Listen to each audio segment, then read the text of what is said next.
And welcome to the Valley today. We are in downtown Clovis with historian Ron Sundquist, and I've known Ron for a while. Please, Ron, thank you for being on the Valley today. I appreciate that. And all of Clovis, its whole thing was really started here in this 2 or 3 block area.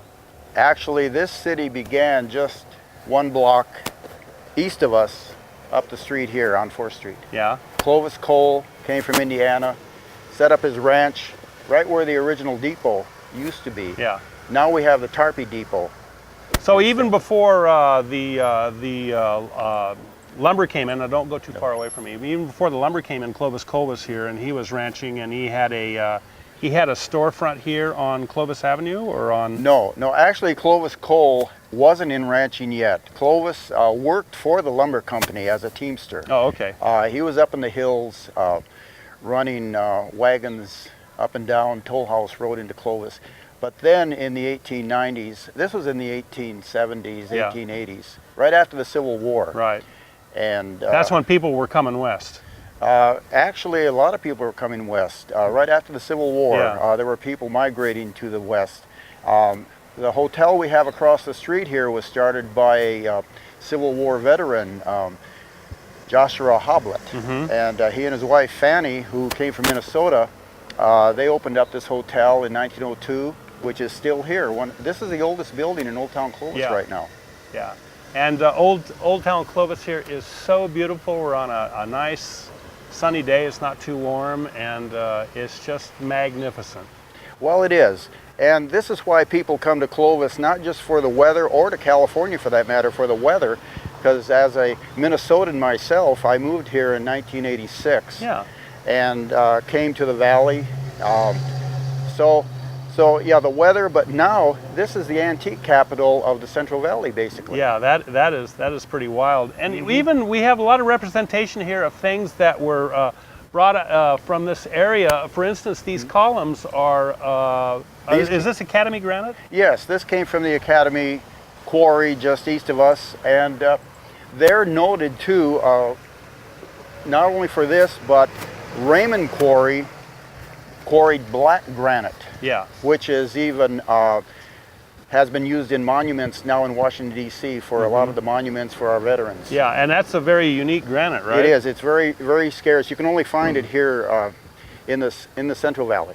Tell us a little bit about the flume. That's what really pushed Clovis to grow, right? Well, it was designed by a Fresno architect, Ingvar Thielman, back in the 1890s. And he was hired to design a waterway that could support lumber, bring it all the way from the mountains to the valley, which wound up. So where was the headwater that the lumber was coming out of? The headwater was Shaver Lake. Shaver Lake, okay.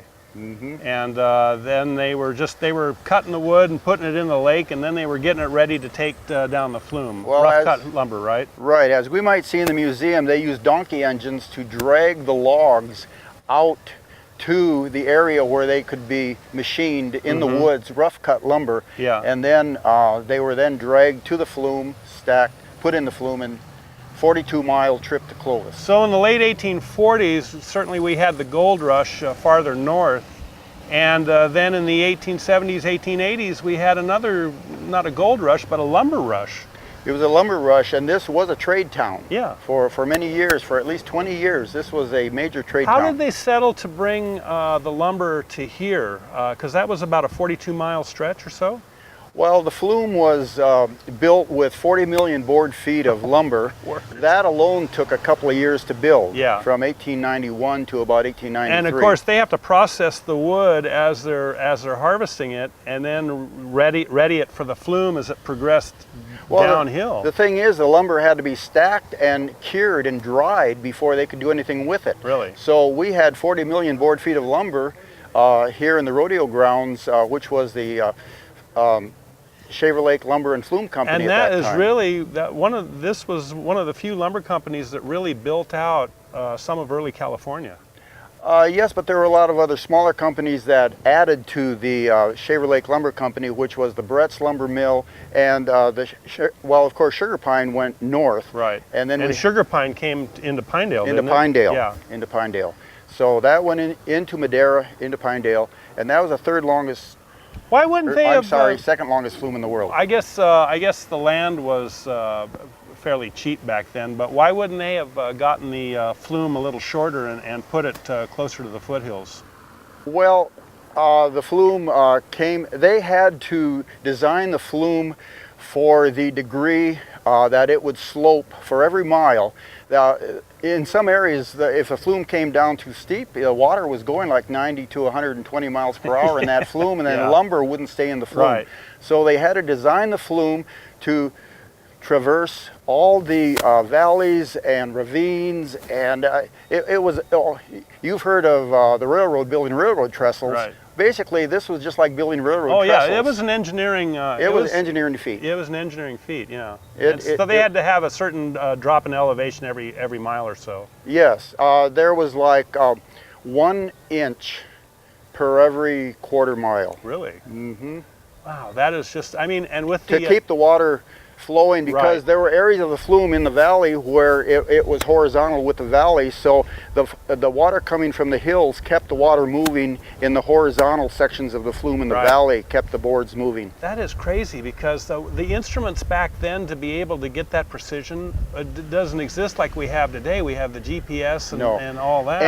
And the flume, as you'll see, it wound up being a V-shaped flume, but Ingvar Thielman designed a U-box flume originally, yeah. which they used, but they built the V above the U. They left the U-box shape, and that's Oh, so where. they re-engineered it once they built the So U-box? they actually had 2 water troughs. They Yeah. had the water on top in the V for the lumber. They have the fresh water in the bottom for the city. Oh, I see. Okay. Mhm. And the water that came here from the flume, were they able to reuse it for irrigation? Actually, not the water on top. The water on the bottom was irrigatable, but the water on top was so polluted by the pitch and the pollution of the lumber itself that, but the merchants here in Clovis did use the water. It was filtered, and Dog Creek ran right under Clovis Avenue, where the rodeo grounds is now, headed all the way to Fresno State. Yeah. And that was called Dog Creek, and they had Duck Pond where about Chestnut is now. So a lot of flooding, a lot of water problems in those days. I can imagine. We didn't have any dam, we didn't have any water control. Right. The water was coming into the city, but What were they using? What were they doing with this excess water that was bringing the lumber down? They had to do something with it. the excess water was going into the canal, and it was being used for irrigation. Oh, okay. It was being used for irrigation. So there were uses for every aspect of the flume. The water was purified once it got down here. The Chinese used the wood chips in the water runoff for fuel. Yeah. Of course, the water was ice cold, so the Chinese restaurant, Mr. Arnaud Mao, which is just this side of Sandy's now, Yeah. on Clovis Avenue, he had the coldest water in town. And then years later, John Weldon, on the corner of 3rd and Clovis, had the first water fountain for the school kids. And of course, Weldon is a very popular name here in Clovis. They named the school after him, just west of us here. When the flume was completed and they started running logs down it, what did Clovis look like then? Oh, Clovis was dusty, muddy, dirty. It was something like out of the Western movies you see, with the plank board walkways in front of the stores. Right. All the buildings were built without any studs between the corners of the building. It was just 12-inch planks, 1 inch thick, 1 foot wide, and 2-inch strips between the boards, but there were no studs. They only had corner studs in the buildings. And the problem with the early construction was fire. Yeah. Many of the buildings... That was every town's bane back in the late 1800s. Well, we had 2 major fires. One that burnt all of Clovis Avenue, basically, and they rebuilt the buildings with brick the next time, almost like the 3 Pigs story. And, Really? and of course, we have a brick building right here. Is this remnants of... No, these were all wooden structures at first, and Yes, this brick building was built about 1925. Okay. And the one next to it, well, the double-story building down the street was 1913. As soon as the bank was built here in 1912, then the DeWitt building and other major buildings started springing up. Yeah.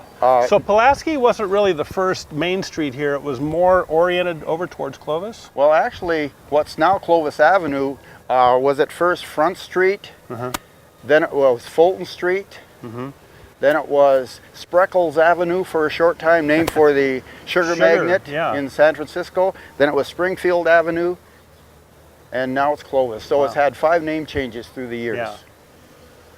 What's the population in Clovis now? Oh, the population is nearly 100,000? It's more like 130,000. Wow. I remember coming to work for the TV station in 1986, and Clovis was maybe 20, 25,000 at the time, and it was still had that small town feel. It does still retain that small town feel, but certainly the growth is just, everybody wants to come to Clovis because the schools are so popular. Well, the first school we had was built up on 2nd Street just north of us here in 1896. It was our first grammar school.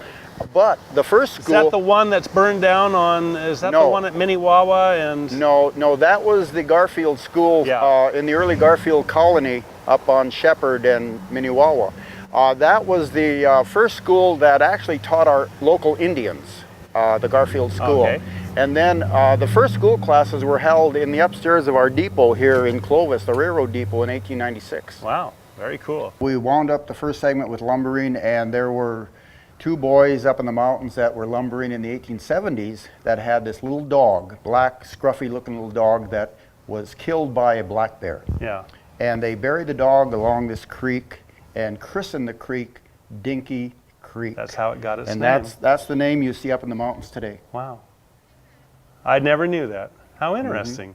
I condensed the story for you. Yeah, thanks.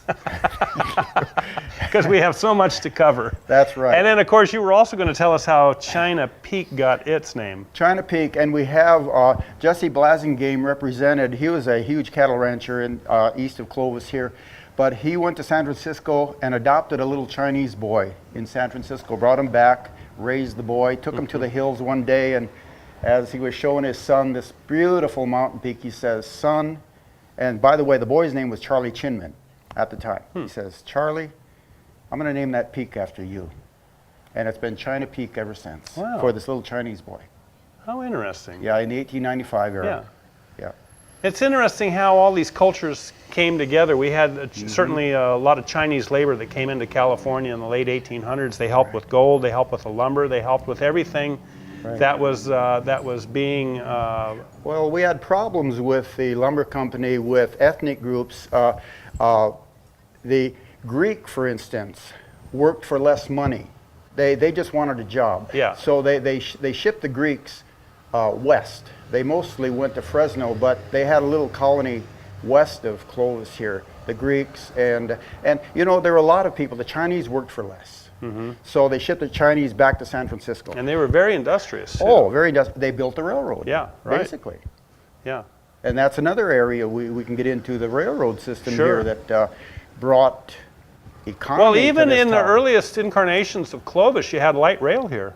Oh, we had the San Joaquin Valley and Eastern Railroad, and then Marcus Pulaski from Chicago came here. He was an entrepreneur, banker. He started the Pulaski line, and one day the men working for him saw this initial on this equipment, SP. And he was scamming, unfortunately, he was scamming the farmers buying up their land and saying, well, it's going to be a people's railroad. SP, he said, is the initials for my brother, Sam Pulaski. And really it was Southern Pacific. Yeah. So he had gotten in with Huntington and a few others out of San Francisco, and they were going to build a railroad system all the way through Friant, all the way to Truckee, California, and then east and west. It never happened. Right. He was going to have his own community there where Friant is today, called Pulaski, California. Really? And it was laid out. All the blueprints had been made, but when they found out what he was up to, nothing materialized. Yeah. How interesting. And yet we have a street named for him, Pulaski Avenue, which is an honor because he really was an enigmatic person. He had his home in Fresno, where the old farmers market is on Tulare there, and where Highway 41 and Tulare intersect. So, but he would entertain. He had money all the time. People loved him because he was he and his brother had this bank in Chicago. He always had money when no one else did. So who do you rally around? People with money. Yeah, absolutely. See? And that's how he got He had great. OPM. He had other people's money. Other people's money, that's right.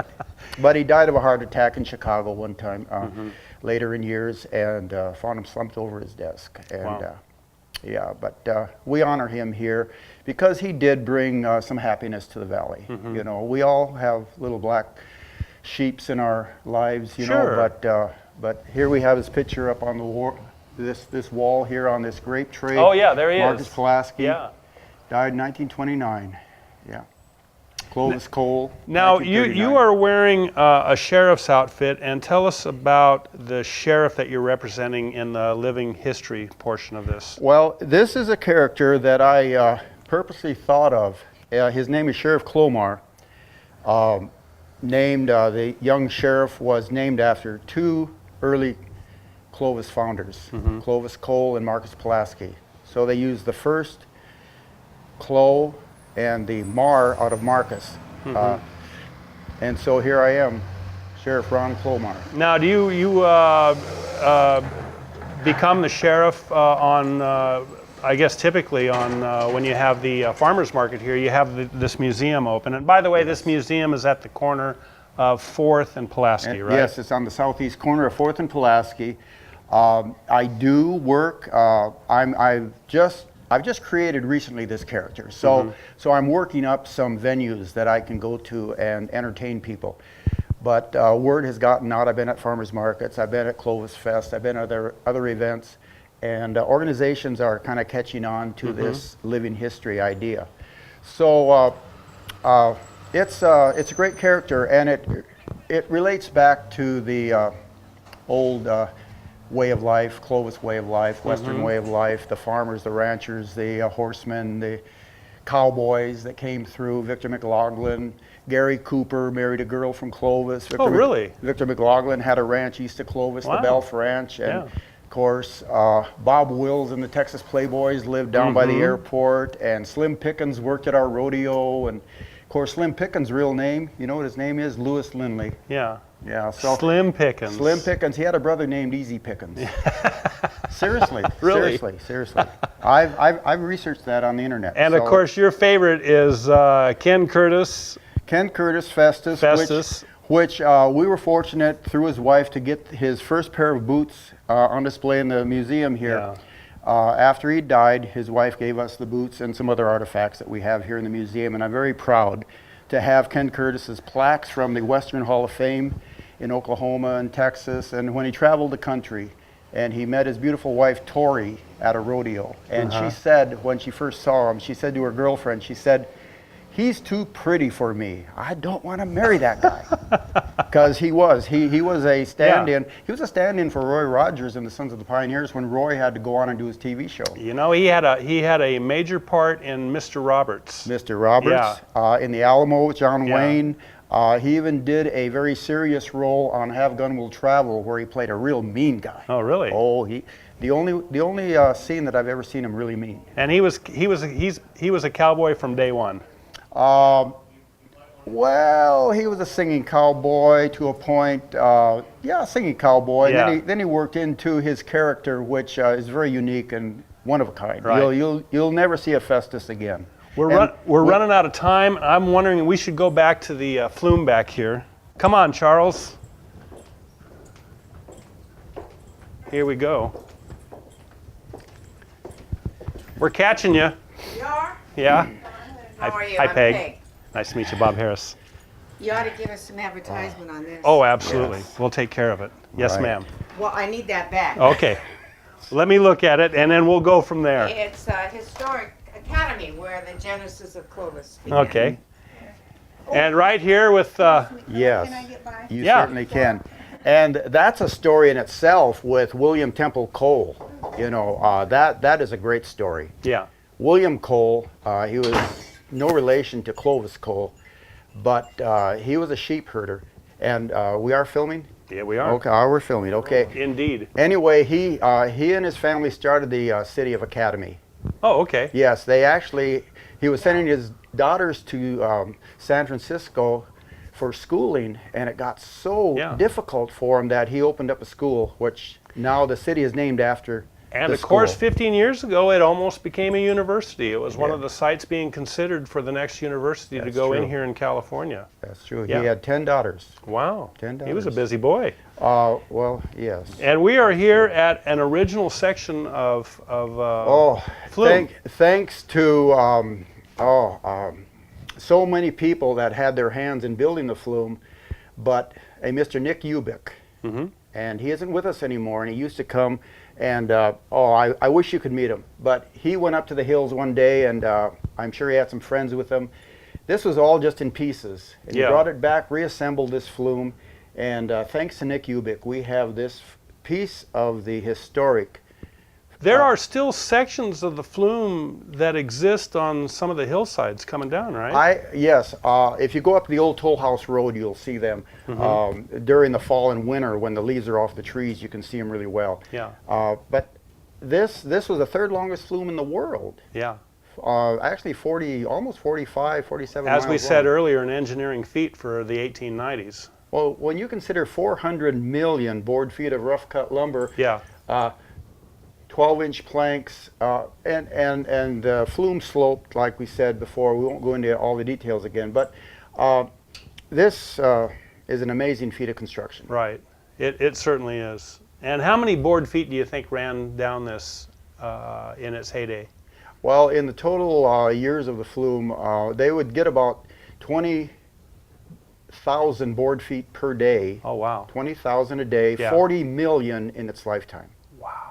So as many board feet as it took to build the flume is also what came down it. And yes, and water, but all the buildings, early Clovis, in the photos you'll see in this museum, all the early structures in the 1890s were built with flume lumber, rough cut lumber. Yeah. It was cheap, and some people would actually bring in the lumber that would fall out of the flume coming around the corners. So it was free lumber for the taking. And this is how a lot of the homes were built in the foothills.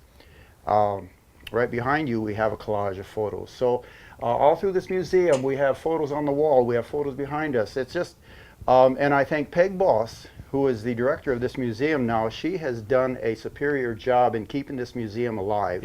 And with her volunteers, I am so proud of what she has done. And we have the old Tarpey Railroad sign. Of course, Shaw and Clovis used to be called Melvin Corners up here. And then we had Tarpey Village. And I remember back in the mid-70s when I was going to Fresno State that there was very little on Shaw between Fresno State and approaching Clovis. There was still a lot of farmland. Yes, and when Fresno State decided to move east over to where they are now, they were actually historically in Clovis.